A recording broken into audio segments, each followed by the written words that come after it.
ये तो दोनों चीजें। एक्चुअली जो वो व्यूअर्स हैं, छोटा पॉकेट होता है ना, तो वो दिखते नहीं है, इसीलिए अच्छा लगता है स्पीकर व्यू में होंगे तो।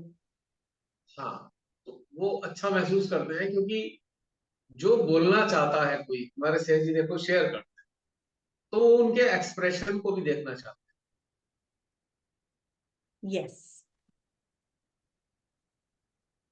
तो जो एक्सप्रेशन होते हैं, वो एक्सप्रेशन उनके लिए बड़े इंपॉर्टेंट है, ये मैंने रियलाइज किया। यार मैंने ऑडियो तो ऑन किया नहीं, फिर ये दो दो कैसे आ गए एक साथ? कुछ गड़बड़ हो गई क्या? नहीं, आप म्यूट ही हो, इसमें ऑडियो नहीं है। म्यूट हूँ, ठीक है। इससे म्यूट नहीं हो मतलब ऑडियो ऑन नहीं है। Okay okay okay. तो क्या बात चल रही थी? हाँ, सुमेधा बहन, तो उनकी ये समस्या चल रही थी, बहुत पीड़ा में होते हैं वो लोग। और मैंने एक चीज देखी कि जितने भी ऐसे पीड़ित लोग मिले, अ, माँ की अनुकंपा तो यही है कि मुझे ज्यादातर पीड़ित पीड़ित ही लोग टकराए हैं, कोई बढ़िया वाले स्तर वाला तो मुझे मिला नहीं। कहीं ना कहीं पीड़ित थे, बहुत अच्छे स्तर के हृदय के लोग रहे, लेकिन पीड़ित बहुत थे क्योंकि वो परसेप्शन की बीमारी, कंडीशनिंग की बीमारी, ये पता नहीं युगों युगों से सबके अंदर है। इसके लिए कोई शर्मिंदा होने वाली बात नहीं। लोग अपने परसेप्शन को सही मानकर जीते रहे, और मैं पीड़ित रहा परसेप्शन धारियों के कारण। मेरी जब आंख खुली, जब होश आया, तो अपने आप को परसेप्शन धारियों के बीच में पाया। पूरे जीवन बड़े होने तक वो परसेप्शन धारियों से मुझे बड़ी तकलीफ होती रही। मैं तो किसी को तकलीफ देता नहीं था, परसेप्शन धारी मेरे को बड़ा परेशान करता।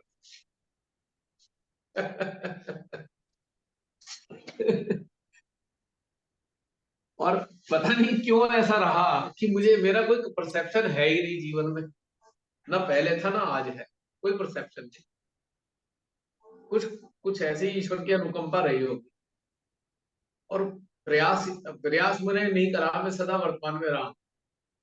कभी भूतकाल में बहुत रेयर चांसेस हुए कि कोई बड़ी घटना अगर हो गई है, तो उसका निराकरण, उसके प्रतिक्रिया, जो उसकी प्रतिक्रियाएं हो रही है, उसका निराकरण कैसे हो, उसके लिए जरूर मुझे चिंतन करना पड़ा।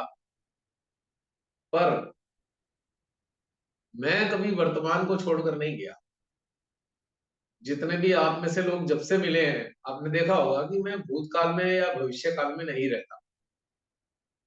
क्यों जसलीन? जसलीन ने अच्छे से जाना है। हाँ, टोटल प्रेजेंट। क्योंकि जसलीन अपनी सारी बहुत सारी चीजों का टोकरा लेके आती थी, हर रोज कोई ना कोई, हर दूसरे तीसरे दिन। जब ये शुरू में जुड़ी थी 2010-11 के आसपास जुड़ी हो। खैर मैं वो सारी बातें तो रिपीट नहीं करूंगा, पर मैंने एक उदाहरण दिया। तो तब भी मैं सोचता था भैया ये रोज कहाँ कहाँ से वही वाली बातें उठाता, थोड़ी सी दाएं बाएं होती हैं लेकिन होती वही वाली बातें हैं सारी। और फिर अपने चारों तरफ देखा, घर घर में देखा, रिश्तेदारी में देखा, सबका एक ही हाल। और आज भी मेरे ख्याल से हाल यही है। मेरा तो सबसे यही हृदय से निवेदन है कि परसेप्शन फ्री लाइफ को आप डेवलप करें। और अगर ऐसा हो गया तो आपके जीवन में हमेशा स्वर्ग रहे, आप स्वर्ग में ही रहेंगे। परसेप्शन ही नर्क है, या ये कहें कि परसेप्शन अनेकों नरकों का निर्माण करता है।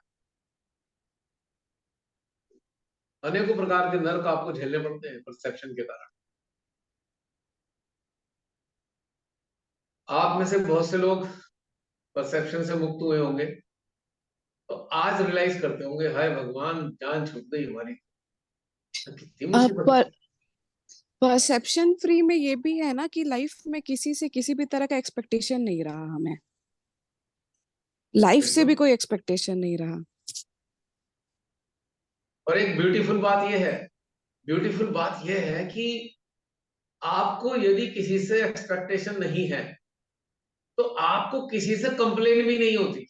कंप्लेन एक्सपेक्टेशन का ही कंसिडरेशन है। कंप्लेन कंसिडरेशन एक्सपेक्टेशन का ही है। और एक्सपेक्ट आप करते हो परसेप्शन के कारण, और परसेप्शन अपना है आपका, और आप दूसरे से वो एक्सपेक्ट कर रहे हो जो वो है नहीं। इंटरेस्टिंग बात देखो ना, मतलब कितना बड़ा झोल है ये, कि हमारा परसेप्शन है कि सामने वाला वैसा हो जैसा हम है या हम सोचते हैं, तो कितना बड़ा झोल है ये। फिर वैसे और लोग अपनी प्रॉब्लम अगर सामने वाला वैसा नहीं निकल रहा, तो हम नाराज हो जाते हैं, एकदम बिगड़ जाते हैं एकदम। कितनी अजीब बात है।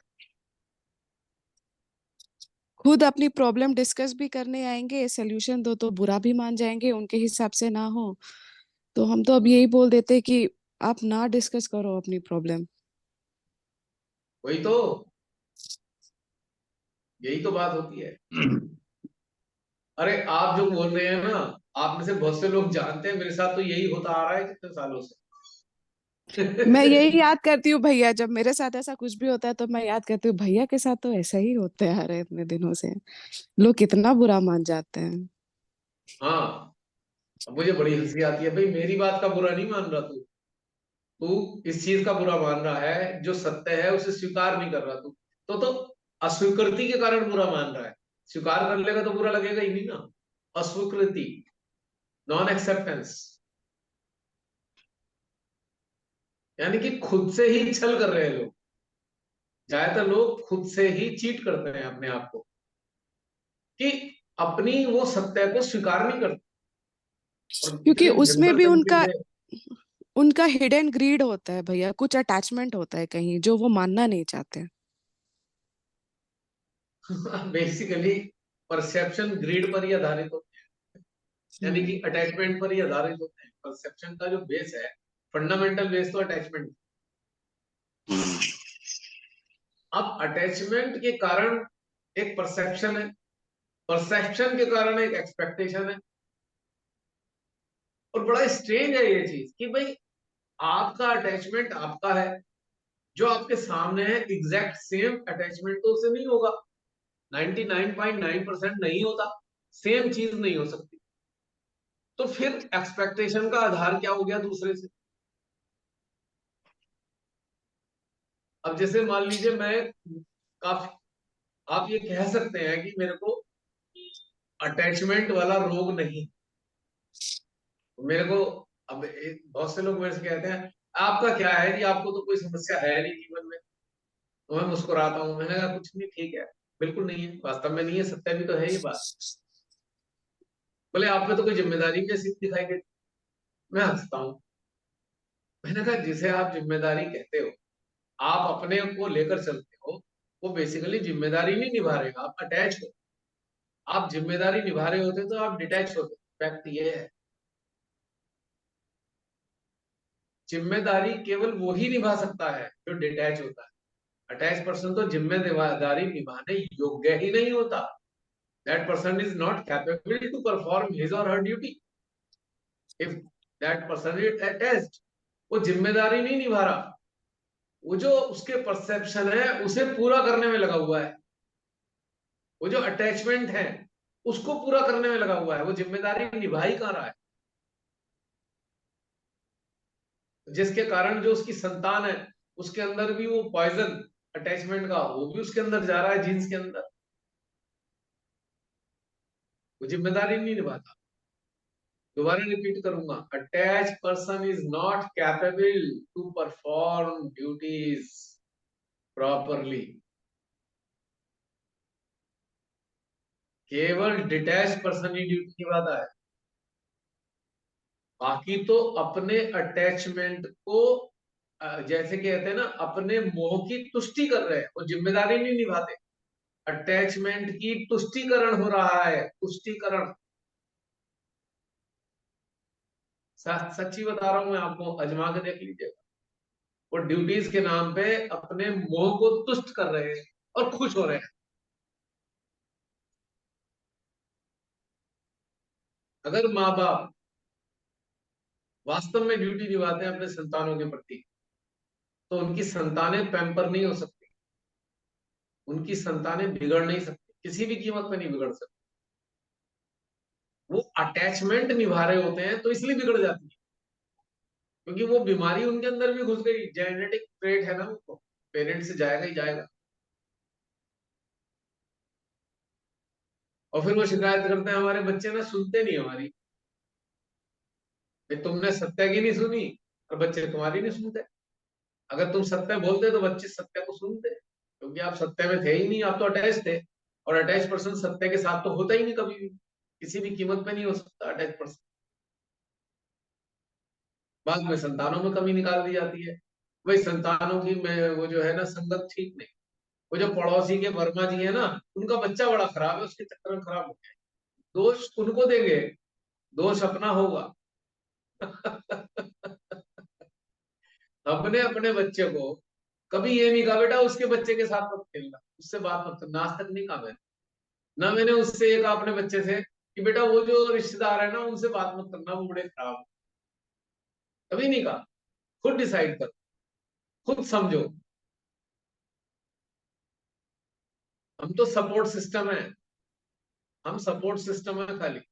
अगर आपको सलाह चाहिए तो सलाह दे सकते हैं, अन्यथा नहीं।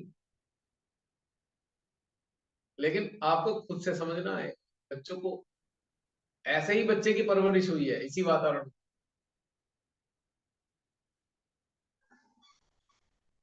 तो कहने का मतलब ये है कि ये बीमारी पीढ़ी दर पीढ़ी जा रही है। और अगर आपको श्रीमाता जी ने अपने चरणों में जन्म जन्म दिया है, अपने चरणों में रखा है, अपने शस्त्रार से जन्म देकर, मैं खाली आप जूम वालों से नहीं कह रहा हूं, मैं यूट्यूब पे देखने वाले सारे सहजियों से ये बात कह रहा हूं। तो आपके अंदर जेनेटिक ट्रेट श्री माता जी के तो दिखने चाहिए ना, जेनेटिक ट्रेट। अगर वो दिख नहीं रहे हैं, इसका मतलब एक बात तो सत्य है कि माँ ने शस्त्रा से जन्म दिया, ये तो काटा नहीं जा सकता, सत्य ही है। पर दूसरा सत्य ये है कि आपने माँ से अपनी ग्रहण कुछ नहीं किया है, परसेप्शंस के कारण।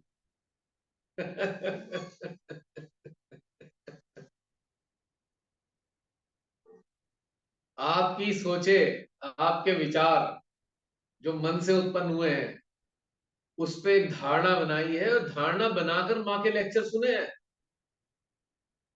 अगर एम्प्टी माइंडेड होकर मलिनता रहित हृदय से आत्मसात किया होता तो ट्रांसफॉर्मेशन तो इतनी फास्ट होती जिसकी कोई लिमिट नहीं होती। ये बात मैं कहना चाहता हूं। जितने भी सहजी जूता लेके अपने चक्र साफ करने में लगे हुए हैं 20-20 साल से, वो सारे वही सहजी हैं जिन्होंने अपने परसेप्शन के कारण आत्मसात नहीं किया श्री माता जी की चीजों को, हृदयंगम नहीं किया है, सुना है। दोनों में अंतर है, हृदयंगम करना और श्रवण करना, सुनना, और मेंटल लेवल पे समझना।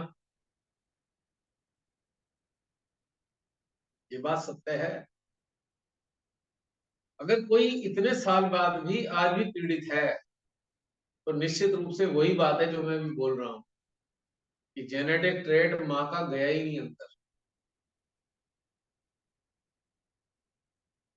और दूसरे जो आशंका और शंका, भयभीत सहजी कौन है? जिन्होंने आज तक हृदय में माँ को एक्नॉलेज नहीं किया, मान लिया हृदय में माँ है पर एक्नॉलेज नहीं किया। जिस दिन एक्नॉलेज कर लेंगे उस दिन भय नाम की चीज तो रह ही नहीं सकती कभी भी। आशंका और शंका नाम की चीज ही नहीं होगी। विपरीत परिस्थितियों में भी मुस्कुरा रहे होंगे, शांत होंगे, कलेश करने वाले नहीं होंगे छोटी छोटी बातों पे। कलेश करने को आतुर कितने ही लोग हैं आज, देखो, हर बात पे बिगड़ जाएंगे। एक बार मैं प्रोग्राम से आ रहा था, ट्रेन में से उतरा ही था, देखा एक बहुत जोर से चिल्लाने की आवाज आई।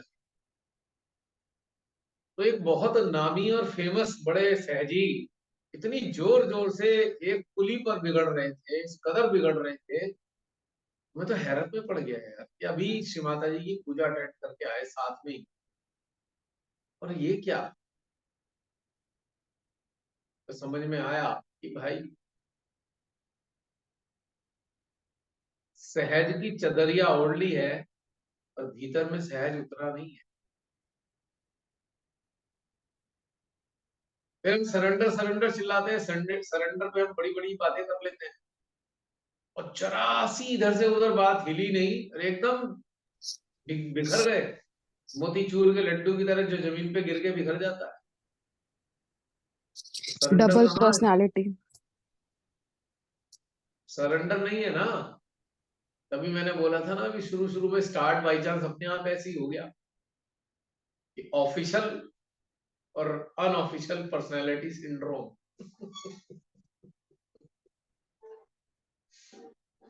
और ऐसे सहजियों से मेरा केवल एक ही निवेदन है, विनम्र निवेदन है, आग्रह है, अनुग्रह है, आज तक जो किया सो किया, जो भी परसेप्शन बनाए सो बनाए। परसेप्शन नहीं हटा सकते, आपकी क्षमता नहीं है, कोई बात नहीं। कम से कम एक काम तो कर दिया करो आप सब लोग, कि अपने हृदय में थोड़ा घंटा 2 घंटा रहने का अभ्यास बना लो, हृदय में रहो।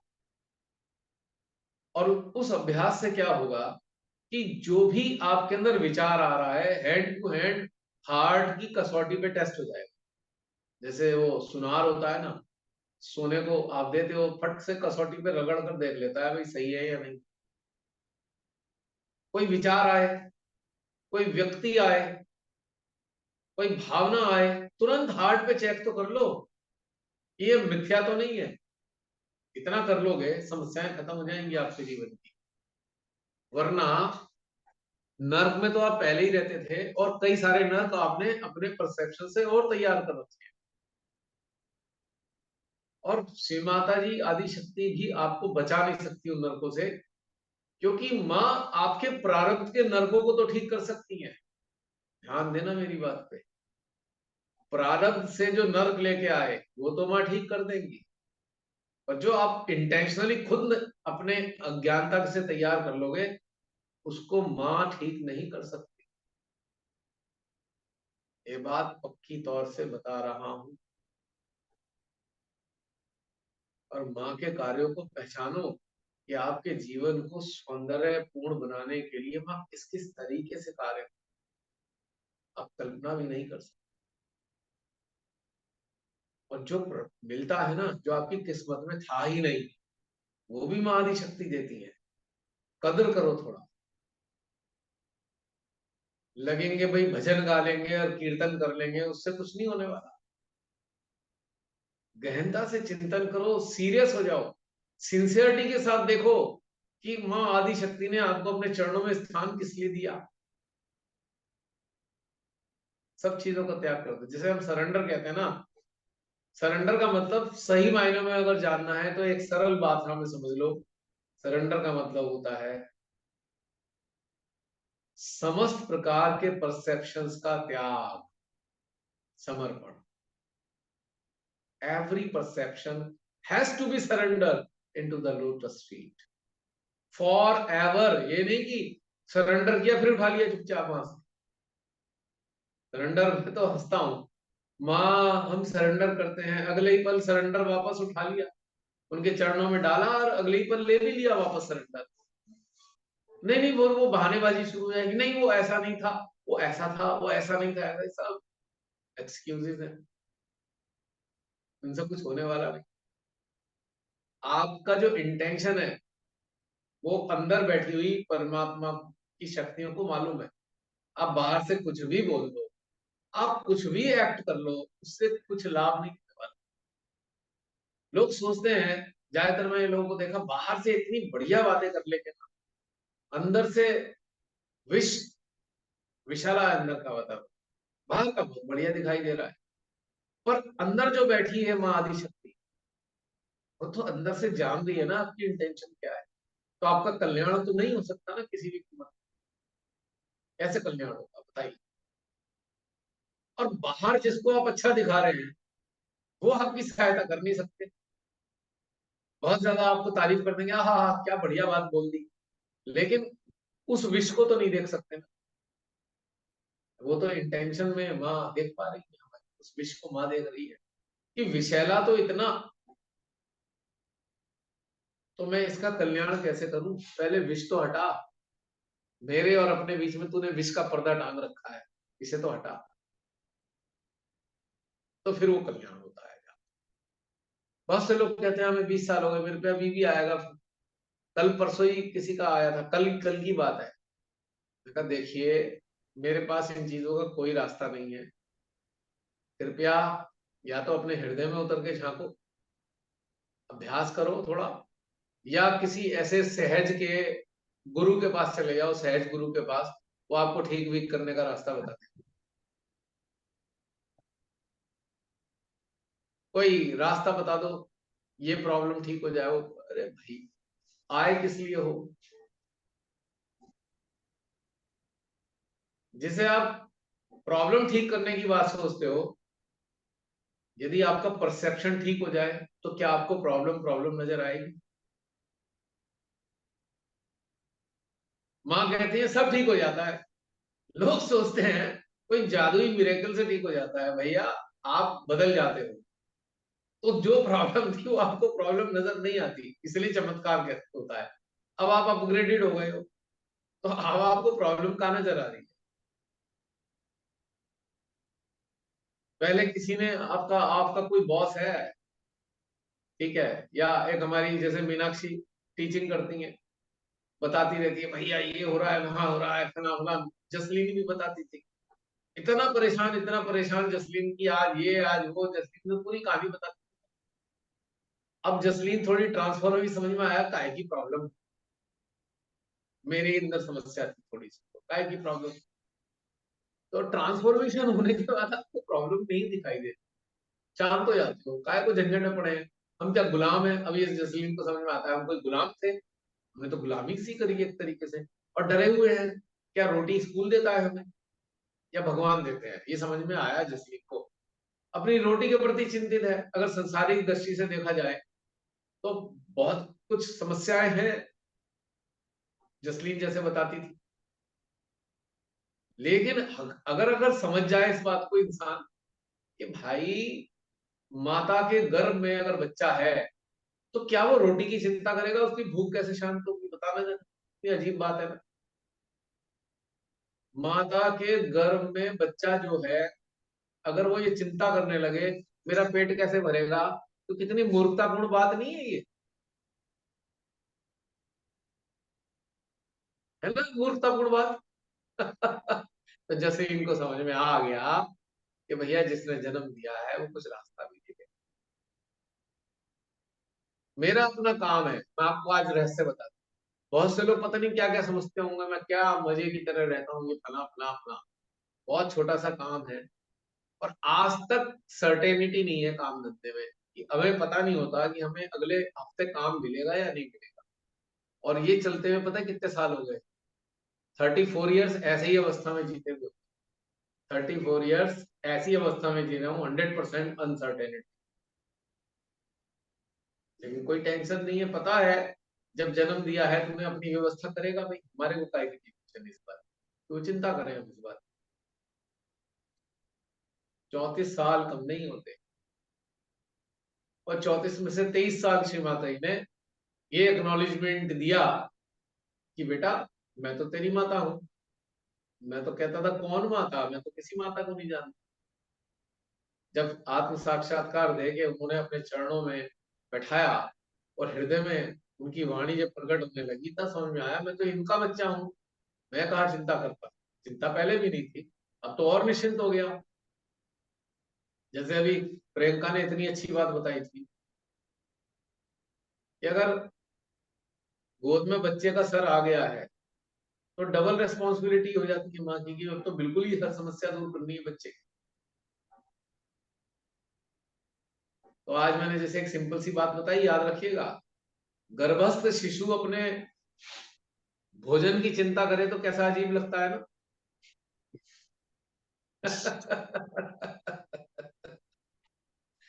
और आत्म साक्षात्कार दिए हुए बच्चे चिंता करने लगे, हाँ ये ना हो जाए वो ना हो जाए, तो हंसी नहीं आती होगी माँ को, ये बेवकूफ हो, तुम सबको मैंने अपना देखभाल कर रही हूँ तुम्हारा, तुम काहे को टेंशन में रहते हो? क्योंकि हम अपने परसेप्शन में घिरे हुए होते हैं।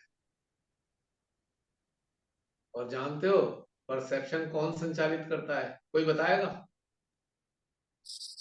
मन। हाँ, मन किसके कब्जे में है? शैतान। क्लियर?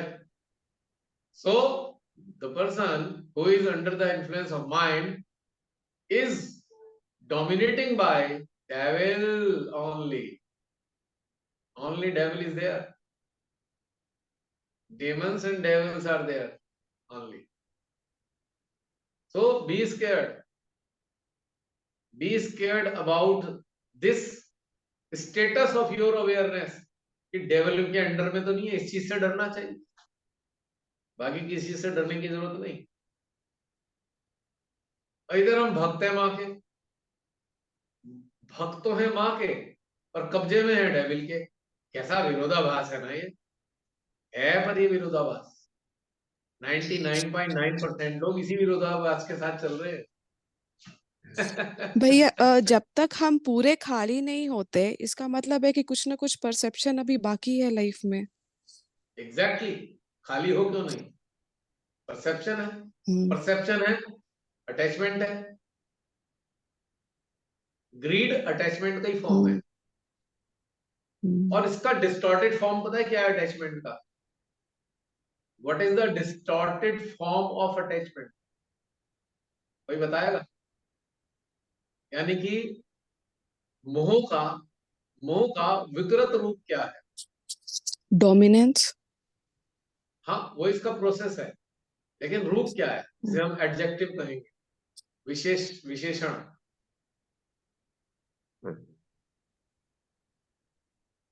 कोई बताएगा? डोमिनेंस तो एक तरीके का वर्ब है, क्रिया है, एक तरीके का process है। लेकिन इसका परिणाम क्या है, कंसिडरेशन क्या है इसका? डर है बस, विकृत मोह रूप है ग्रस्त। एक इसका, अटैचमेंट का बहुत विकृत रूप है। बताओ प्रियंका। बहुत डरा हुआ रहता है मोहग्रस्त, जो भी नहीं, वो जीतता तो है। है, वो तो एक प्रोसेस है, डर लगना एक प्रोसेस है, लेकिन उसका आउटपुट क्या है? What is the output of attachment, consideration of attachment? Clue दे रहा हूं, विकृत रूप है। हेट्रेड। क्या चीज?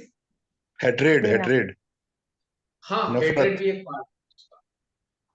Hatred, emotion. हेट्रेड तो एक, हेट्रेड एक बाई प्रोडक्ट है उस विकृत रूप का। Jealousy is also a by product of that distorted form of attachment. इतना क्लोज क्लोज ले जा पहुंच रहे हो आप? एक्सपेक्टेशन। हैं? एक्सपेक्टेशन। क्या बोला?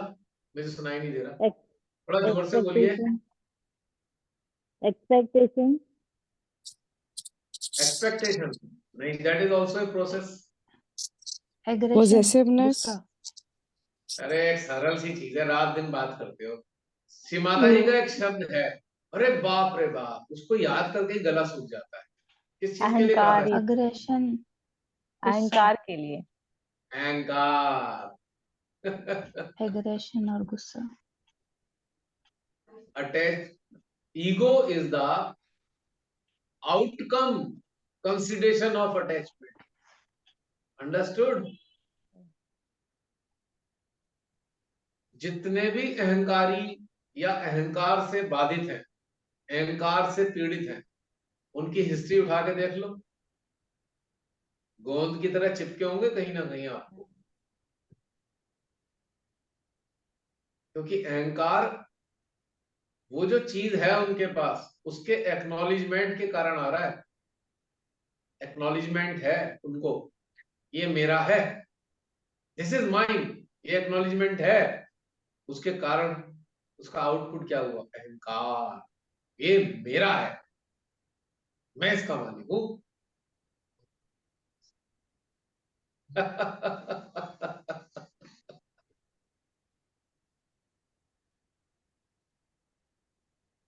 जैसे मेरे को बहुत से लोग सहजी कहते हैं, भैया भैया वो आपकी जो वो थी ना आर्टिकल, उसने अपने नाम से लिख दी। मैं कोई बात नहीं, लिखने दो। मगर सारे सहजी मेरी वाली वो जो आई है वो मेरी है ही नहीं, वो सबकी है, वो हृदय से आई। मैंने तो उसे छापा नहीं है, हृदय में जो आया है वो है। लिखने दो सबको अपने अपने नामों से, क्या फर्क पड़ना है। और एक सहजी और थे, मैंने उन्हें लड़ते हुए देखा, लिटरली आप पे केस डाल देंगे हम, आपने हमारी उस पे अपना फेसबुक पे, मैंने सुना लिटरली, मैं हैरान था यार। उन्होंने लिखा लिखा उन्होंने नीचे उसके कि आपने मेरी जो आर्टिकल को अपना नाम दे दिया है, हम केस कर देंगे आप पे। माँ की दी हुई चीज पे आप केस कर दोगे? कितनी इंटरेस्ट, मैं कहूँ सारे जितने लोग हैं सारे नाम लिख दो, मुझे क्या फर्क पड़ रहा है, संदेशा तो माँ का है। मैं तो एक बीच का एक मीडियम हूँ, वो संदेशा दिया आप लोगों तक पहुंचा दिया, मेरा तो काम खत्म हो गया, वो तो मेरा है नहीं। मजबूरी में मुझे नाम लिखना पड़ता है अपना। मैंने आपको कहानी बताई थी, कोई कह रहा था श्री माता का लेक्चर का अंश है, कौन से सन के लेक्चर है, तो इस कारण से मैंने अपना नाम लिखना शुरू कर दिया। बाद में लोगों ने ये भी कहने लगे आपने नाम क्यों लिख दिया। फिर मैंने इम्पल्सिव लिखना शुरू कर दिया। इस पे भी डिबेट करने को तैयार। तो भाई अपने अपने परसेप्शन के कारण सहजी मेरे से बार बार डिबेट करते रहते हैं, ये ठीक नहीं है, वो ठीक नहीं है, ये गलत है, वो सलत। और जो वास्तव में गलत है उसके साथ खड़े होते हैं। गलत क्या है वास्तव में? अब देखो, हमारे प्रधान सेवक ने हमारे देश का बेड़ा गर्क कर दिया, आंख बंद करके उसके साथ खड़े हुए हैं, और हमें अपने शिक्षा देते रहते हैं, ये गलत है, वो गलत है नहीं इंटरेस्टिंग बात? भरा पड़ा है पूरा फेसबुक भक्तों से, सहजी भक्तों से। तो अब सोचो, बेचारे गण देवता और रुद्र कितने कंफ्यूज होंगे कि माँ हम इनका क्या करें। आपने आत्म साक्षात्कार दे दिया, अपने चरणों में ले आई, तो हमने कहा भाई चलो ठीक है, इनकी जिम्मेदारी माँ अपने आप देख लेंगी, हम हटे। पर ये भक्ति ऐसे इंसान की कर रहे हैं जिसे हमें सजा देनी है, अब हम इनको सजा दें ना दे क्या करें। जो सहजी अंध भक्त हैं उन्होंने तो देवी देवताओं को भी बड़ा कंफ्यूज कर रखा है, उन्हें समझ नहीं आ रहा है इनका करना क्या है। सोच लो थोड़ी देर के लिए। तो जो गलत है, गलत के साथ खड़े हुए हैं, खुशी से खड़े हुए हैं, उसकी जयकारे लगा रहे हैं। और जो सही बात कहीं दे दी तो उसको गलत साबित कर देते हैं, सहज के खिलाफ है। अंधभक्ति क्या सहज के सहयोग में है क्या? बता दो जरा आप। अंधभक्ति सहज के सहयोग में होती है क्या? विवेक क्या? कहाँ चला गया? विवेक ये देख नहीं पा रहा सहजियों का कि हो क्या रहा है हमारे देश में। फिर कह देंगे नहीं अब कांग्रेसी हो। नहीं यार, मैंने तो आज तक कांग्रेसी होने का टैग लगाया नहीं, मैंने कभी बीजेपी का टैग नहीं लगाया, मैंने संघी का टैग नहीं लगाया। तुमने डिसाइड इसलिए कर दिया क्योंकि मैंने एक सही बात बोल दी। और आपको एक सच्चाई बता दूं, बड़ा दुख होता है मेरे को, मुझे अपने देश में अब नागरिक नजर नहीं आते। नागरिक, सिटीजन आर मिसिंग। सब क्योंकि भक्त। पार्टी के सहयोगी दिखाई देते हैं, सिटीजन नहीं नजर आता कोई भी। इस पार्टी के सहयोगी हैं या उस पार्टी के। सिटीजन कहाँ है हमारे देश में?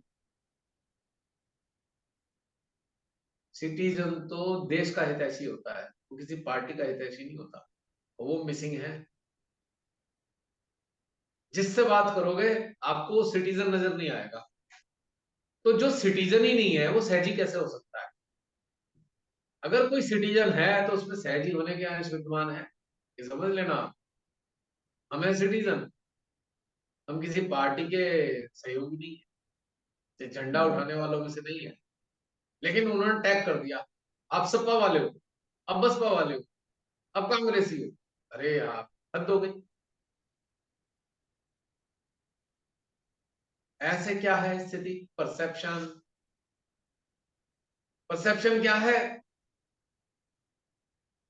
परसेप्शन क्या है? हमारा देश हिंदू राष्ट्र बनेगा। मैं कहा मूर्ख हो, हिंदू राष्ट्र तो पहले से ही है, अब क्या बनाओगे हिंदू राष्ट्र को? इसका मतलब किस तरीके से हिंदू राष्ट्र बनाओगे?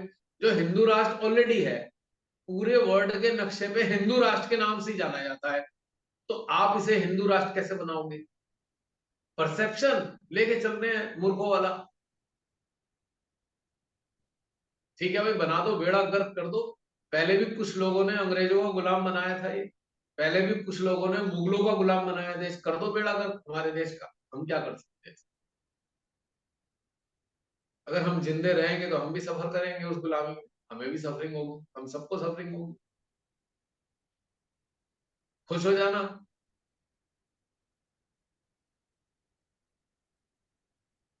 हमारा देश पता है क्या बन गया है? आज सत्ता जो है ना हमारे देश में, सरकार नहीं है, कॉर्पोरेटिव गवर्नमेंट है। कॉर्पोरेट कॉर्पोरेट का सेटअप आप जानते हैं ना, आप में से बहुत से लोग कॉर्पोरेट से जुड़े होंगे, कि टॉप से ऑर्डर आते हैं, टॉप से। जैसे एक मालिक है, अनिल अंबानी, मुकेश अंबानी, इन्होंने कहा भाई ऐसे होना है, वहां से नीचे तक जा रहा है। आज हमारे देश का हाल ही हो गया है। पूछो कैसे? मैं किसी पत्रकार और उसकी बात सुन के भी कह रहा हूँ। अभी पिछले कुछ दिनों से आप देख रहे होंगे, 3 राज्यों में सत्ता वाली पार्टी जीत। मुख्यमंत्री बड़ी मुश्किल से अब तक क्यों नहीं बन पाए थे? अभी अभी हाल आजकल भी बने ना मुख्यमंत्री। मतलब कमाल की बात देखो, लोकतंत्र किसे कहते हैं? लोकतंत्र उसे कहते हैं कि जिसको वोट मिले हैं, जिसको वोट मिले हैं वो पद पे आएगा। ये लोकतंत्र है, जनादेश इसे मिला। अब होता क्या है कि भाई जनादेश तो मिल जाता है उसको, पर बेचारे को उसे पद नहीं मिलता। पद किसी ऐसे इंसान को मिल जाता है जिसके कुछ है नहीं, वो जीरो है। और पद किसको मिल रहा है? जीरो कौन है? किसको बनाया जा रहा है? जो जो ऊपर पे जो बैठा हुआ है, बॉस, वो जिसको कहेगा उसे पद दिया जाएगा। तो बताइए कहाँ है हमारे देश में लोकतंत्र? पपेट्स बना दिए, लोकतंत्र हाँ हाँ पपेट्स तो बना दिए। कॉर्पोरेट हो गया ना, बन गया ना कॉर्पोरेट। तो कॉर्पोरेट में एक पूरा बोर्ड ऑफ डायरेक्टर होता है, वो चलाता है सारी कंपनी को। अब हमारा देश लोकतंत्र नहीं है, कॉर्पोरेट इंडिया है। आज का नाम है कॉर्पोरेट इंडिया, डेमोक्रेटिक इंडिया नहीं है आज, कॉर्पोरेट इंडिया है। और आने वाले समय में इसका नाम रखा जाएगा स्लेव इंडिया। जैसे वो slave north Korea, slave China, slave Russia, आने वाले समय में तीसरी बार भारत स्लेव होने जा रहा है। साल मुगलों का स्लेव रहा, 600 साल मुगलों का स्लेव रहा, 200 साल अंग्रेजों का स्लेव रहा, 10 साल से हिंदू राष्ट्र का सपना दिखाने वालों का स्लेव होता जा रहा है। और आगे क्या होगा आप सोच लीजिए। कोई कहे ये ना, ये पार्टी है या ये है फला, इसने गुलामी कर दी, नहीं, पार्टी ने गुलामी नहीं करी है। जो गुलाम मानसिकता वाले हैं उन्होंने गुलाम बनाया हमारा देश। 600 साल पहले भी उन्होंने गुलाम बनाया, 200 साल पहले भी उन्हीं लोगों ने गुलाम बनाया, और आज भी वही उनके वंशजों ने आज भी गुलामी की तरफ देश को ले जा रहे हैं। पर इतने सारे लोग गुलाम मानसिकता के हैं, ये अभी दिख रहा है भैया। यस, क्यों दिख रहा है बहन? अब आपका हृदय परसेप्शन से फ्री रहने लगा है, इसलिए आप देख पा रहे हैं। अगर परसेप्शन से फ्री नहीं होता तो आप ये सब देख नहीं पाते। आप कितने घातक होते हैं परसेप्शन, क्योंकि एक परसेप्शन का वायरस डाल दिया गया। किन लोगों के अंदर डाला? जो पहले से ही इन्फेक्टेड थे, जिनके जेनेटिक ट्रेट थे वायरस को रखने वाले, उनके अंदर दोबारा वायरस डाल दिया गया। 600 साल पहले जो जन्म लेके आए वो दोबारा जन्मे, 200 साल वाले पीरियड में भी वही जन्मे, आज फिर वही जन्मे हुए हैं। तो उनके जो बेसिक ट्रेड्स थे वो आज भी वही हैं। उन्होंने राजा जी की जयकारा लगाना ही लगाना है। और एक रहस्य की बात बता दूं, जिन्होंने मुगलों से आजाद कराया वो भी बार बार जन्म लेके आ रहे हैं। मुगलों से आजाद कराने वाले भी जन्म लेके दोबारा आए। 200 साल पहले जो राजा था, राज किया, उनसे भी फिर उन्होंने आजादी दिलाई और फिर वही दोबारा तीसरी बार गुलाम होने वाले राष्ट्र को भी वही कुछ मुट्ठी भर लोग आजाद कराए। लेकिन एक बात सत्य है कि मुट्ठी भर लोग ही हैं, कराएंगे आजाद, आज नहीं। पहले तो ये देश बहुत लंबी गुलामी झेल सकता है। आई एम नॉट श्योर कि कितनी लंबी गुलामी होगी, पर कराएंगे वही 10% लोग, 5% लोग। गुरु नानक जी ने कहा था, सांसों का 10वां हिस्सा परमात्मा के नाम दे दो।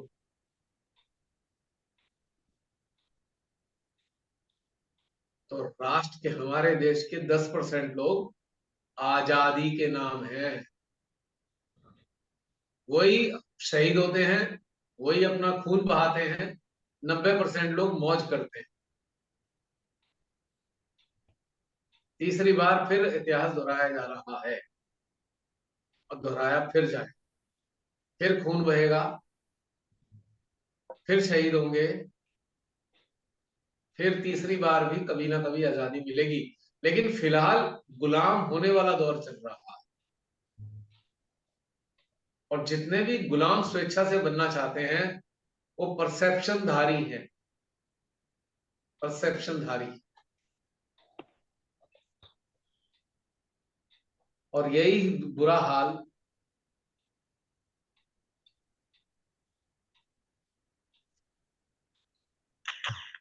ऐसे सहजियों का है जो परसेप्शन को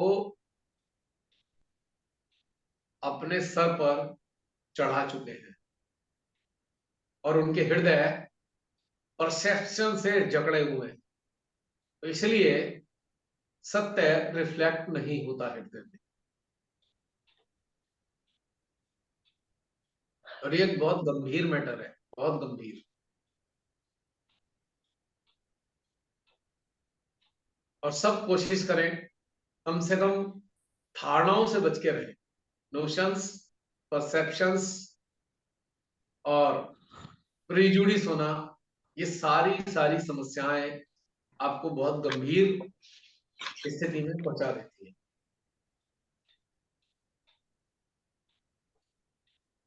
और परसेप्शन वाले लोग ज्यादातर, या जो अटैच्ड होते हैं, या जो लोग बहुत बुरी तरीके से अपनी ही धारणाओं के दायरे में अपने आप को रखते हैं, वो बहुत ज्यादा धीरे धीरे करके अपनी ही स्थिति को खराब करते चले जाते हैं। और वो एक समय आता है वो बुरी तरह लोनली फील करते हैं, लोनली।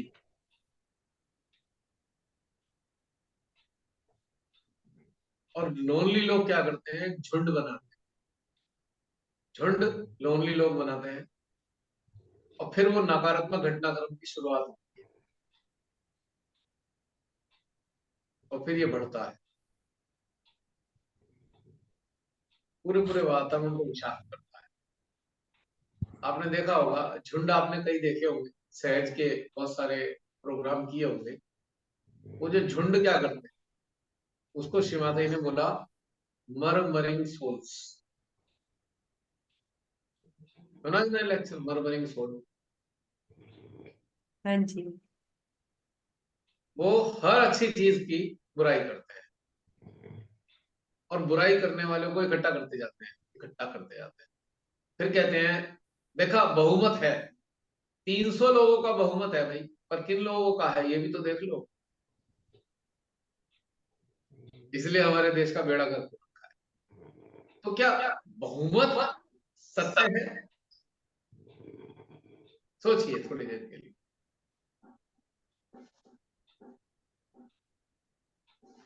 सामूहिकता सत्य है पर बहुमत सत्य नहीं है। सामूहिकता का मतलब आपने पिछली बार जाना ही था।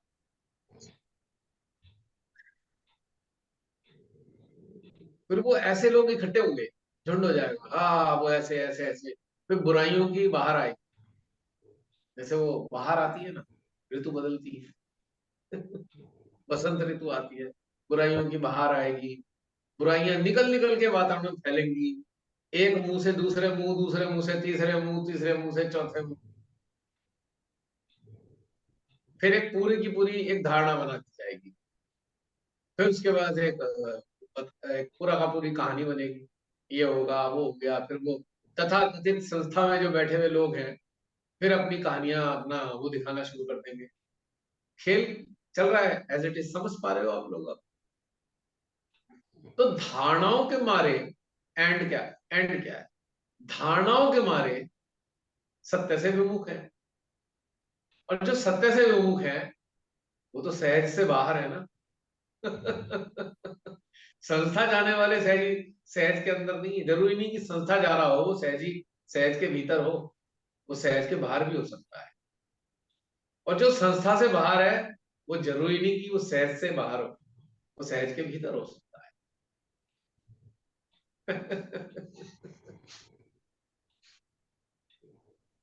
पर एक बात सुनिश्चित है, जो सहजी चाहे संस्था में हो जाता हो, चाहे वो अलग से अच्छे ध्यान में उतरा हुआ अच्छे ध्यान में जाने की कोशिश करता हो, अगर वो परसेप्शन से गिरा है, आई एम सॉरी टू से, वो सहज से बाहर है।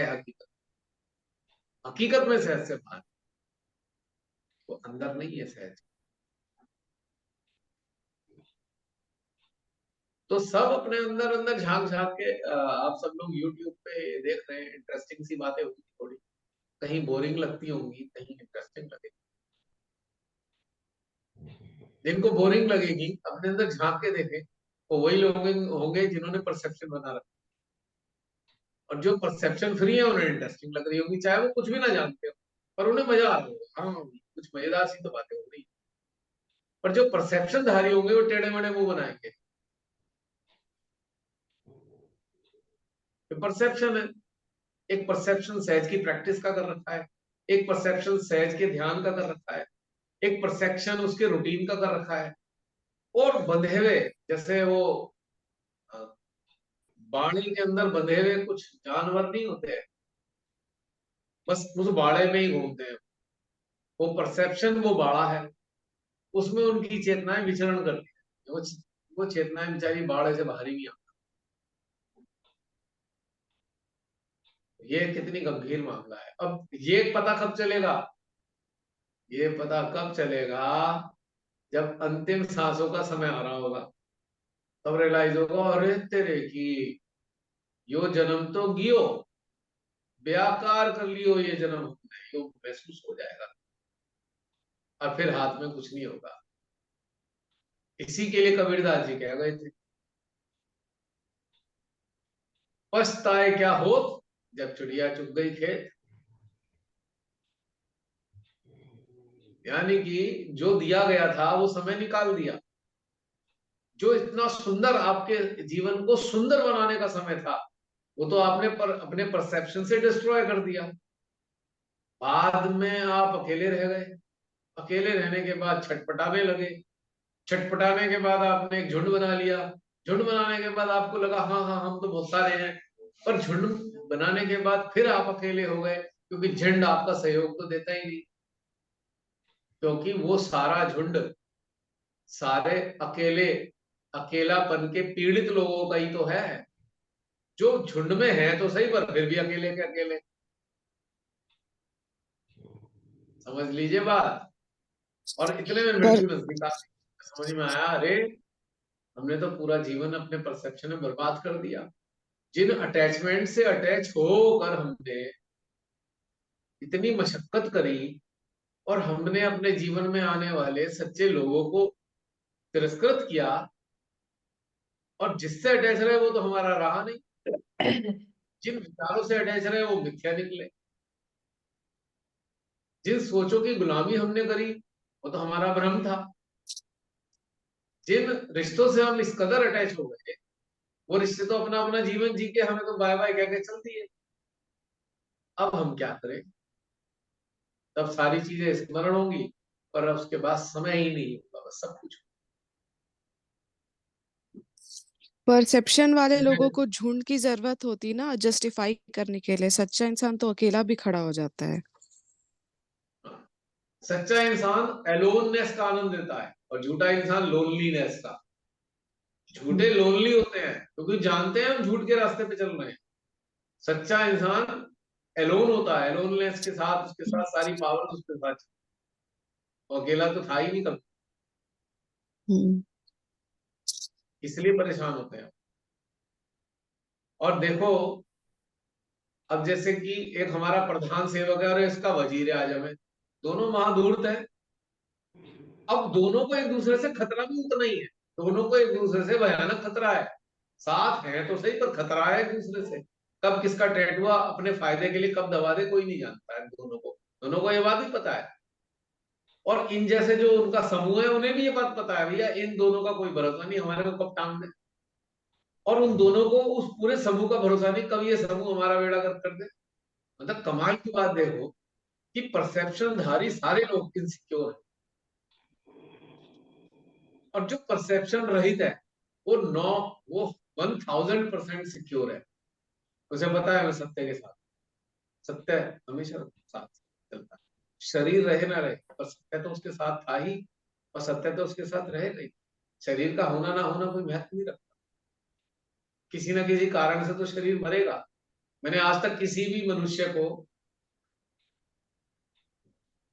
बिना किसी मेडिकल कारण के मरते नहीं देखा, बिना किसी मेडिकल कारण के मरते नहीं देखा। कोई कहेगा अरे बहुत से लोग तो एक्सीडेंट में मर जाते हैं, बहुत से लोग डूब के मर जाते हैं, बहुत से लोग जल के मर जाते हैं। लेकिन अगर उनकी जब उनका पोस्टमार्टम रिपोर्ट लिखी जाती है तो एक मेडिकल कारण बताया जाता है। डूबने वाले को कहा जाता है दम घुटने से मृत्यु हुई, जलने वाले को कहा जाता है वाइटल ऑर्गन डिस्ट्रॉय हो गए इसलिए डेथ हो गई। कोई ना कोई मेडिकल रीजन बताएगा, लेकिन अपने आप से कोई नहीं मरता। ये समझना बहुत जरूरी है, इंटरेस्टिंग है बहुत। आज मुक्त कौन है? वो इज मुक्त जिसके पास परसेप्शन कोई नहीं, कोई मुक्त है। जो परसेप्शन के सारे चल रहा है वो तो स्लेव है, दास है। दास के लिए तो मुक्ति ऐसे ही है जैसे कि गंजे के सर पर बाल नहीं, कितना बड़ा भ्रम है। जो दास है उसके लिए मुक्ति का जो एहसास है, उसके लिए जो मुक्ति का मायने है, वो ऐसे ही है जैसे गंजे के सिर पे बाल का। समझ लीजिए, वो बात अलग है कि गंजे भी लोग अपने अपने जो सर पर कंगा लेके फिराते रहते हैं, वो एक अलग बात है। कभी देखा है आपने, बहुत थोड़े से चारों तरफ बाल होंगे, अब वो भी कंगे से बाहर होंगे, बड़ी हंसी आती है। तो ये बांधने की क्या जरूरत है, कुछ है तो है नहीं, सर पे खेती तो है नहीं, लेकिन कंगा लेके वो घूमते दिखते हैं। कभी आप देखो जरा जरा से बाल चारों तरफ होते हैं ऐसे। टोकरी के पीछे झालर लटकी होती है, उसे भी कंगा दिखाई देगा। इन्हें भी बात की क्या करनी होती है, ऐसे हाथ से कर लोगे तो भी सीधे हो जाएगा। लेकिन नहीं, कंगा तो लेना है, यही तो भ्रम है कि कंगा बाल हैं तो कंगा हाथ में लेके चलेंगे ही जरूर। मेरे कुछ मित्र हैं इसलिए बोल रहा हूँ, कोई बुरा ना माने, मैं उन्हीं को देख के कहता था, हंसता भी था उनको, ये भी कंगे की जरूरत है भाई। पर है ना, एक्सेप्टेंस। नहीं है, एक्सेप्टेंस मिसिंग है। क्योंकि में धारणा सबसे ज्यादा हम लोग परसेप्शन अपनी जिंदगी से ही बनाते हैं। जीवन से बहुत सारा परसेप्शन है कि अभी जो जी रहे हैं ना, अगर हमारे मुताबिक नहीं है तो हम नेक्स्ट वाला जा कल अच्छा होगा, पहले ही परसेप्शन वहीं पे गलत हो जाता है। यहाँ पे ही सारा का सारा घटना अगर हमको जिसका नहीं देते। आज अच्छा नहीं, जिसका हाँ आज हाँ। अच्छा नहीं, उसका कल अच्छे होने की कोई संभावना नहीं। क्योंकि आज आज की नींव पर ही कल की इमारत खड़ी होती है। अब नींव ही नहीं है तो इमारत भी कहां से आएगी, बताइए थोड़ी देर के लिए। फिर लोग कहेंगे नहीं नहीं चमत्कार हो गया। अबे चमत्कार कैसे हो जाएगा, आप ये बताइए। अबे बिल्कुल गंजा सर है, उस पर रात रात में बाल आ जाएंगे क्या? सोचिए थोड़ी देर के लिए, बात सकते हैं क्या? मैं मान के चलना नहीं, चमत्कार कर देती है श्रीमाता जी। यार तो चमत्कार को हम इसलिए कह देते हैं कि एक असंभव सा घटनाक्रम घटित होगा, परमेश्वर ही आपको प्रेरणा देती है, आप उस प्रेरणा पे चलते हो, इट्स ए लॉन्ग प्रोसेस, तब सो कॉल्ड चमत्कार होता है। चमत्कार ऐसे ही अचानक ये नहीं होता, फिर पिक्चरों में दिखाते हैं रात को सोया था कंगाल, सुबह हो गया राजा। नहीं होता ऐसा चमत्कार भाई, ये पिक्चरों में आपको एक सिंबॉलिकली बताया जाता है। चमत्कार इज ए लॉन्ग प्रोसेस। अगर आपके जीवन में खुशहाली आनी है तो रातों रात नहीं आ सकती, आपको प्रेरणा दी जाएगी, आप उस प्रेरणा पे चलोगे, ईमानदार रहोगे, तो धीरे धीरे लॉन्ग टर्म में आपको बेनिफिट होगा, नो डाउट। पर कोई मंत्र बता दिया जाए और आपको रात में चमत्कार आ जाए, ये संभव नहीं है। पर फिर भी कहेंगे नहीं नहीं माँ चमत्कार करती है। फिर वो कहेंगे देखो मैं ऐसा था, मैंने तैयारी भी नहीं करी थी, नंबर अच्छे आ गए, माँ का चमत्कार। अच्छा, वो तो अगर माँ के चरणों में नहीं होते तब भी ऐसे चमत्कार तो हमारे जीवन में होते ही थे। जब मैं बीकॉम कर रहा था तो ऑप्शनल सब्जेक्ट में उन्होंने कहा कौन सा सब्जेक्ट लोगे, तो मैंने कहा भाई इंग्लिश ले लेता हूँ, ले लिया। पढ़ते तो थे ही नहीं हम, आदत तो थी नहीं पढ़ने की। तो क्या हुआ, कोई बात नहीं, इंग्लिश का पेपर आया, एक दो दिन पढ़े, दिया है, बहुत अच्छे नंबर आ गए, टॉप कर लिया अपने सेक्शन, मतलब अपने सारे उस वाली टॉप। मेरे को यकीन ही नहीं हो रहा है। तो कोई कहेगा भाई चमत्कार, मैं कहूंगा अच्छा भी तो चमत्कार सा हो गया, पर ऐसा नहीं था। थोड़ा बहुत जो पढ़ा हुआ था वही वाला आ गया था, और वो पढ़ा हुआ 3 दिन का नहीं था, वो पहले का पढ़ा हुआ था। और कुछ आंसर मतलब वो पेपर बहुत आसान था, जो मैंने पढ़ा हुआ था बाई चांस वही आ गया। अब मैं उसे चमत्कार नहीं कह सकता, पर अगर मैं सहज में होता, कूद कूद के बताता देखा मैं पढ़ा नहीं था फिर भी नंबर आ गए। समझ पा रहे हो कहानी क्या होती है इसके पीछे। अगर मैं इस टाइप का होता और सहज में होता, मैं तो हाँ माँ ने, मैं तो पढ़ा ही नहीं फिर भी मेरे इतने अच्छे नंबर आ गए, सबको कूद कूद के मंच पे खड़े होके ये अपना बता रहा होता हूँ चमत्कार का। और यही चमत्कार देख देख के सहज ही इकट्ठे हो जाते हैं ना, सुन सुन के आते हैं, हाँ चमत्कार करती है माँ, आ जाओ चलो भाई फायदा हो जाएगा सहज। क्योंकि जब शिव माता जी ने चरणों में लिया तो मेरे घर के रिश्तेदारों ने कहा भाई तू क्यों आया, भाई क्या फायदा हो रहा है तेरे को, ऐसे बोलते थे ना, फायदा क्या हो रहा है इससे? मैं कोई फायदा नहीं हो रहा। फिर मैं कहा मुझे अच्छा लगता, बस इसलिए आया। मैंने ये नहीं कहा बड़ा फायदा हो रहा है ये होगा, क्योंकि मुझे था ही नहीं, कोई फायदे की बात ही नहीं थी। अच्छी फीलिंग आती थी, मजा आता था, इंटरेस्टिंग लगता था। लेकिन लोग क्वेश्चन क्या करेंगे, अच्छा सहयोग करने लगे हो, क्या फायदा होगा, क्या फायदा हुआ, बीमारी ठीक हो गई, अरे बहुत समस्याएं थी ठीक हो गई, ऐसी बातें पूछते हैं। और बाई चांस किसी कारण से ठीक हो गया, हाँ हाँ हम भी आएंगे। भीड़ की भीड़ भरी हुई है आज की तारीख सहज योग के नाम पे। भीड़ क्या कर रही, किस लिए आई है, वही चमत्कार की आशा लेके बैठे हुए और अपना समय व्यर्थ करे जा रहे हैं। काश ध्यान में उतरे होते, गहनता में उतरे होते, वाकई बहुत सारे चमत्कार,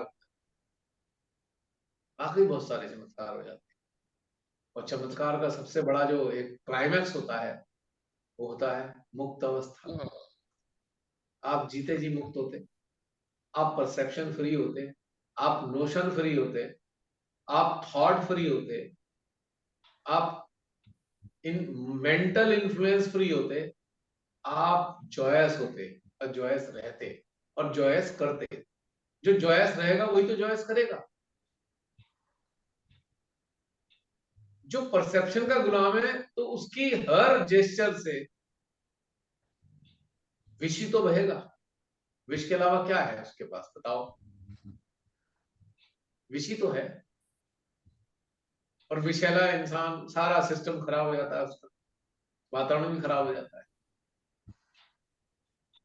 हाँ एक बात तो मैं सच है, एक बात तो मैं कहूंगा,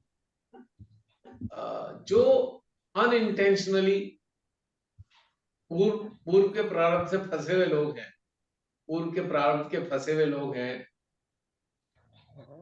कितनी भी बुरी कंडीशन में हो, मेरे जैसा एक मानव जो भी है मैं चाहूंगा कि वो अपने उन चीजों से बाहर निकले, और जो अपनी समझ है, जो अपना प्राप्त हुआ है श्री माता जी से, वो सब शेयर करता हूँ आप सबके सामने। लेकिन मेरा, मैं एज ए मीडियम, मैं विषैले लोगों के लिए नहीं, I am not meant for poisonous people. Poisonous people को मेरे से बहुत कष्ट उठाने पड़े, बहुत ज्यादा, क्योंकि उनके विष का असर मेरे पे होगा नहीं, और जब मेरे पे असर नहीं होगा उनके विष का, तो उनके अंदर रिएक्शंस पैदा होंगे। रिएक्शंस पैदा होंगे, वो सारे जो जो अभी बोला था मैं, सबका जो मूल है वो जागृत हो जाएगा, और सारे उल्टे उल्टे काम शुरू हो जाएंगे। और ये सदा से होते आ रहे हैं, सदा से। पिछले 23 साल से ऐसे लोगों के सामने मेरे को एनकाउंटर करना पड़ा, और उनके जहर का असर मेरे पे नहीं होने का, चाहे मेरे को फांसी पे चढ़ा दे, चाहे कितना ही बदनाम कर ले, चाहे कुछ भी कर ले, मेरे पे कोई विष का असर नहीं हो सकता। इतना हो सकता है भाई, मैं कहूंगा ठीक है भाई, आपको जिसको अच्छा नहीं लग रहा है दूर हो जाओ, पर मेरे को विष का असर नहीं होता। और जो विषैले होते हैं, मैं उनके साथ रह नहीं सकता लंबे समय तक, और ये हुआ भी है। जो लोग बड़े बुरी कंडीशन में आए, जितना भी बन पड़ा अपने सिस्टम में किया, लेकिन जब देखा कि प्रारब्ध वाला चक्कर तो चलो बैलेंस हो गया, अब ऐच्छिक रूप से अपनी मर्जी से उस विष के साथ चल रहे हैं, और अपने विष को दूसरों पर उसकी वर्षा करना चाहते हैं, तो ये संभव नहीं है। मैं विषैले लोगों का समर्थक नहीं हूं, ना उनके साथ हूं, ना कभी साथ रह सकता, उनका साथ भी नहीं दे सकता मैं। चाहे वो प्रधानमंत्री हो, चाहे वो एक अदना सा कोई भी हो, एक्स वाई जेड, विशालों से कोई मतलब नहीं मेरा। क्योंकि विषैले लोग एंटी ह्यूमन होते हैं, विषैले लोग एंटी गॉड होते हैं, विषैले लोग एंटी नेचर होते हैं। और सदा से मैंने एक ही बात कही है कि 3 लोग जो हैं वो पाप की श्रेणी में आते हैं। 3 पाप है, anti human, anti humanity, anti nature और एंटी गॉड। ये 3 पाप की श्रेणी में आते हैं, और विषैले लोग उसी श्रेणी का हिस्सा बन जाते हैं। तो या तो विष रहेगा या फिर सत्य रहेगा, दोनों में से दोनों साथ नहीं चल सकते। तो शुरुआत हुई थी ऑफिशियल और अनऑफिशियल पर्सनालिटी सिंड्रोम। तो इसका मतलब साफ है, एक तरफ ट्रुथ है तो दूसरी तरफ पॉइजन, साथ नहीं चल सकते, ये बात समझनी होगी। और एक दिन क्या होता है आप जानते हो कि सत्य ही जीतेगा। कुछ लोग ऐसे जीवन में मिले जो बाहर से बहुत अच्छे दिखते थे, बाहर से बहुत अच्छे थे, बाद में अंदर से विषैले थे। कई साल बाद उन्होंने, पिछले दिनों बहुत से लोगों के सामने ऐसे आए विषैले लोग, आए थे ना, हाँ। तो उन्होंने विश्वमन करने की कोशिश करी, सारे वातावरण को विषैला बनाने की कोशिश करी। परमेश्वरी ने अपने आप उन्हें ठिकाने लगा, क्योंकि मैंने कहा ना कि परमेश्वरी हृदय में ही है। आप बाहर से कितनी अच्छी बातें कर लो, अगर इंटेंशन बैड है तो आप रुद्रों से बच नहीं सकते। रुद्रों की हिट लिस्ट में आप हो अगर अंदर से विषैले। कुछ विश कंडीशनिंग से आ रहा है तो ठीक है, कंडीशनिंग हटेगी तो वो खत्म हो जाएगा, पर इंटेंशनली आप विषैले हो, फिर आपका कुछ नहीं हो सकता। आज मैं आप सबके सामने ये बताने जा रहा हूं, कुछ नहीं हो सकता। और विषैले लोग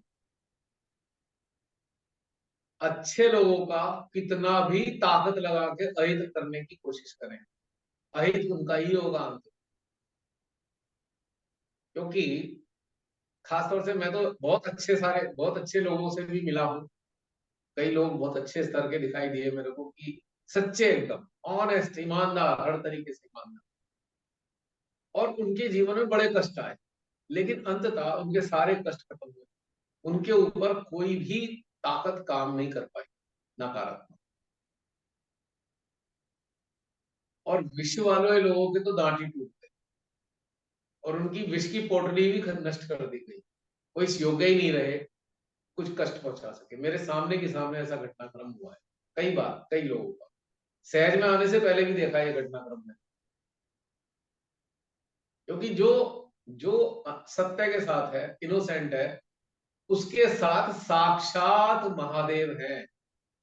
महादेव, देवों के देव, निरंकार है उसके साथ हकीकत। अब किसी भी कोई भी विषैला इंसान किसी भावना से कष्ट पहुंचाने की कोशिश करेगा, अंततः कष्ट उसको होगा। क्योंकि ऐसे लोगों को हर चीज स्वीकार होती है। आप कुछ भी कर लो, कुछ भी बुरा कर दो किसी का, उन्हें तो कोई फर्क पड़ना नहीं। उन्हें स्वीकार कर रखा है ना कि इस संसार में जन्म लेके आए हैं, बुरे से बुरा ही होना है। अब मेरे जैसे लोग तो बचपन से स्वीकार करे बैठे हैं, बुरे से बुरा ही होगा भाई चारों तरफ, हमें तो कोई दिक्कत है नहीं, कर लो। हम जैसे लोग इमेज कॉन्शियस नहीं है, हमें कोई कुछ भी कह सकता है, हमें कोई दिक्कत कह सकता है, कहते ही आए हैं। ये तो मेरे कान बचपन से सुन रहे हैं, सिंस माई चाइल्डहुड। तो अपने को कोई फर्क नहीं पड़ना, हमें तो एक्सेप्टेंस है, जिसे हम एक्सेप्टेंस कहते हैं। तो इंसान कहता है एक्सेप्टेंस का मतलब क्या है, कोई बताएगा? अच्छा चलो आप में से बताइए, एक्सेप्टेंस का मतलब क्या है?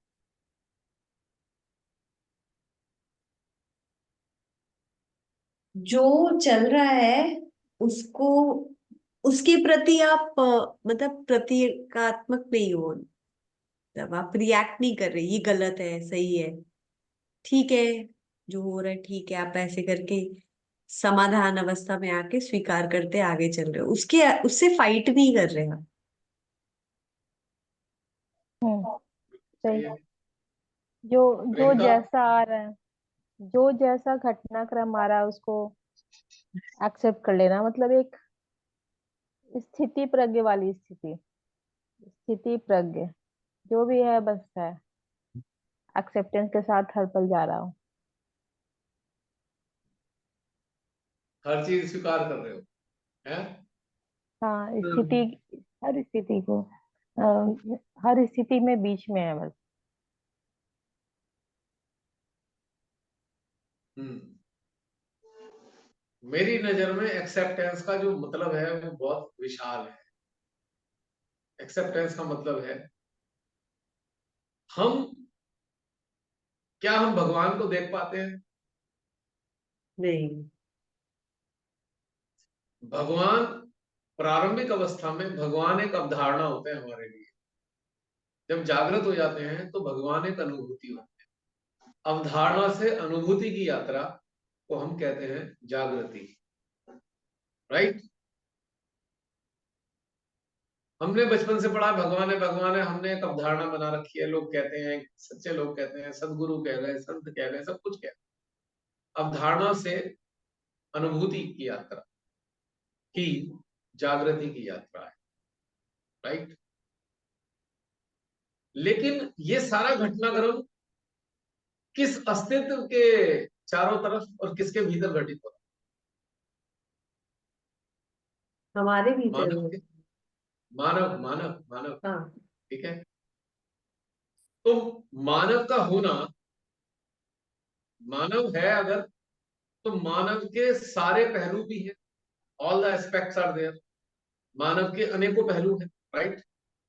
जब हम कहते हैं हम एक्सेप्टेंस के साथ हैं, हम एक्सेप्ट करते हैं, हम स्वीकार करते हैं, तो हम, इसका मतलब सीधा है मानवीय समस्त पहलुओं को सहज प्रसन्नता से स्वीकार कर लेना ही एक्सेप्टेंस कहलाता है। हम यहाँ अच्छाइयों और बुराइयों की बात नहीं करते, हम कहते हैं मानव के aspect, all the human aspects are accepted, this is called acceptance.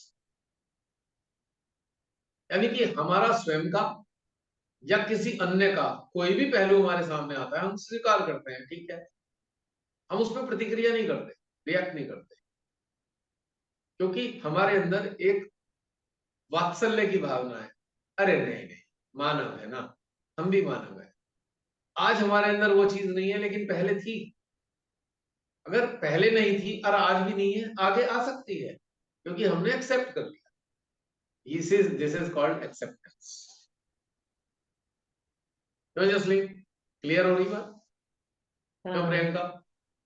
बहुत बहुत गूढ़ अच्छे है। बहुत अच्छे से मतलब राग बहुत ये वाला एस्पेक्ट नहीं सोचा था कि हम भी ऐसे थे।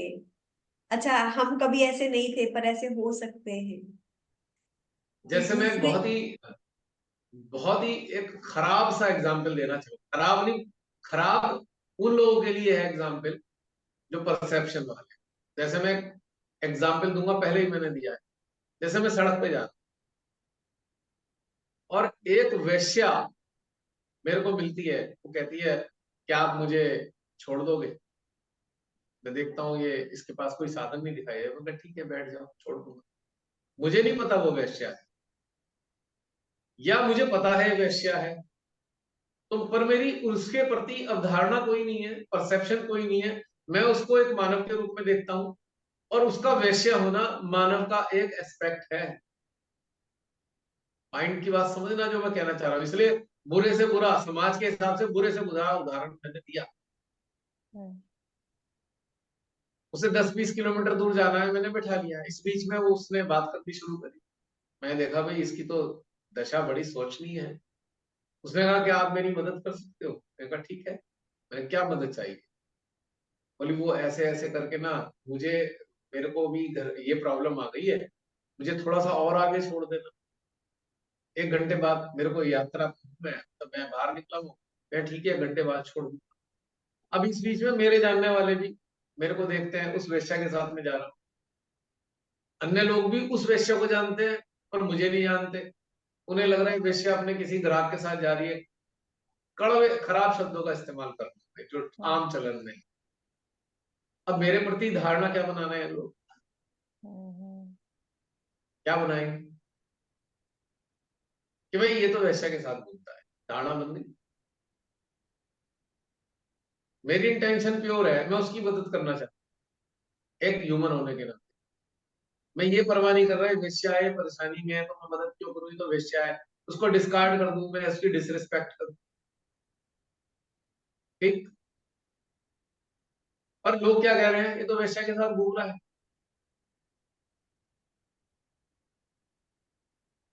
वेश्या की आंखों में आंसू आ रहे हैं, इसलिए आंसू आ रहे हैं, उसे पूरी जिंदगी तिरस्कार मिल रहा है। या तो उसे ग्राहक मिलते हैं या तिरस्कार मिलता है। वेश्या दो ही चीजें होती है ना।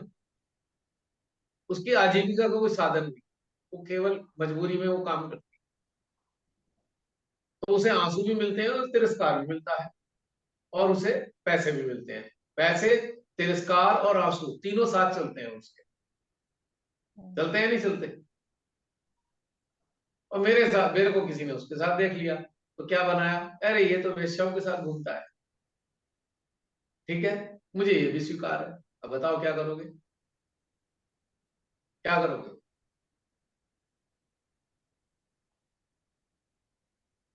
तो भाई मैं ऐसे ही हूं। जो बुरा मानने वाले हैं प्लीज इस बात का बुरा मान के हट जाएं। यूट्यूब वालों, आपसे कह रहा हूं, मत सुनो।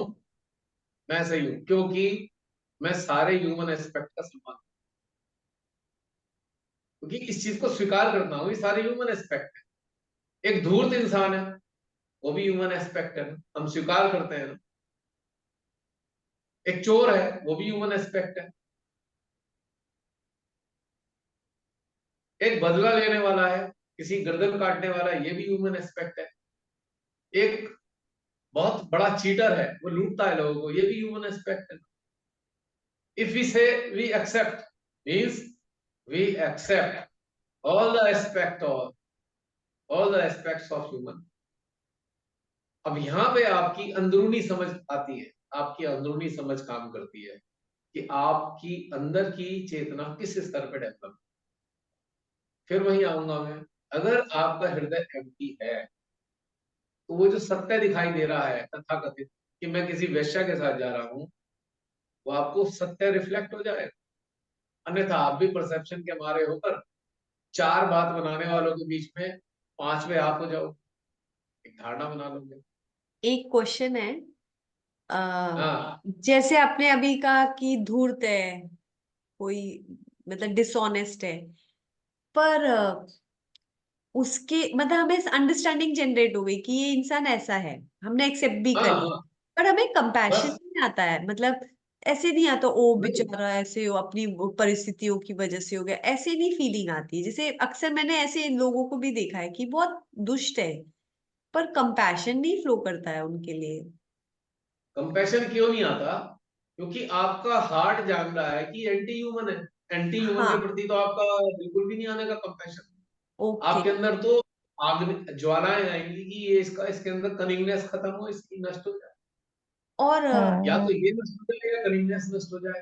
पहले आप कहोगे इसकी कनिंगनेस नष्ट हो जाए, क्योंकि आपकी व्यक्ति विशेष से कोई शत्रुता नहीं है, ठीक है, आपकी तो उसकी बुराई से है। अगर बुराई नष्ट नहीं हो पा रही तो आप कहोगे भैया ये नष्ट हो जाए, क्योंकि ये नष्ट होगा तो इसकी बुराई भी चली दूसरों जाएगी का, इसके साथ। हाँ, क्योंकि आप डायरेक्ट उससे घृणा नहीं कर रहे हो, आप मजबूरी में घृणा कर रहे हो कि भाई ये तो बुराई ठीक ही नहीं हो रही, इसे तो भगवान उठा लेना है। हाँ, ये जैसे हमारे देश अंडरस्टैंडिंग के में बहुत देख सारे रही थी। लोग हाँ, जैसे हमारे देश के बहुत सारे लोग अंदर अंदर भगवान जी से प्रार्थना करते हैं, भगवान उठा लो भाई इसे, अब तो रहा नहीं जा रहा, सहा नहीं जा रहा, ऐसा कहते हैं। पर ये मजबूरी है, पहली बार में हम घृणा नहीं कर रहे किसी से। फर्स्ट इंस्टेंस हाँ, हम प्रार्थना कर रहे हैं परमात्मा इनके अंदर की बुराइयों को नष्ट कर।